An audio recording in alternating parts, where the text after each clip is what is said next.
It's simple, but it's really hard to defend. For the majority of the time, you're reading one guy, but in certain defenses, you have to read two different guys, and it just depends on what kind of defense you're playing against. I love it. That's one of the big things about being a quarterback is that you have to make those decisions, and you have to make them accurately and most of the time very quickly. The running game, it really eats up a lot of time on the clock, and once the running game really starts going, then that starts opening up the passing game. And so for our running game to bust like it did this past weekend, that it really helps our offense and really allowed our time of possession to increase. And we were able to pick up a lot of first downs, and that's a big time for our offense. Oh yeah, those are the great games. Those are the games where you feel like you can do anything. You know, you run the ball for 4 or 5 yards a pop. You're eating the clock up. You know, that's a lot of time possession for the game. And we just run the ball like that and kind of do what we want. It really opens up the offense too. You know, for things that we need a pass play here or there.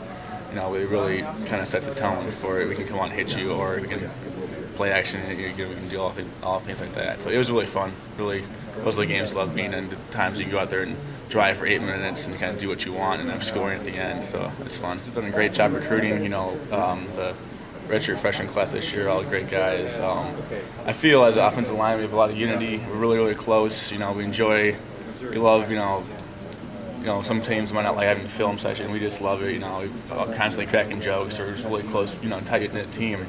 And so when people go down and things like that, it's kind of easier to step in and not have anyone kind of get upset with each other. Things like that. Everyone's encouraging each other. Everyone's, you know, helping and making, putting things on film that, you know, hey, take a better step here. It might help you out in this, you know, this way. So it's really kind of really tightly knit group, but it's really kind of fun to be a part of. So many good teams that, you know, they've played Oklahoma tight. They were beating Texas Tech by a lot. They're a really solid and good team. And watching their offense, they've got a bunch of athletes out there, and they do a lot of things really well. And it's gonna be a tough week preparing. Like last year when we had a big upset down in Texas, and came back and played KU, and we're gonna try to continue that this year. And last year when we came back to KU, first half they kind of took the numbers up on us, but we're gonna try to stay more level-headed this year and stay right on through the game. What did KU do to give you guys fits in the first half? What were they successful at? They were really running the ball, and kind of our gap schemes weren't as sound, just kind of like earlier in these games. But we're going to continue to thrive on this past game, our victory, and continue our strong, tough defense. And our offense is obviously going to build off this huge win that they brought for us.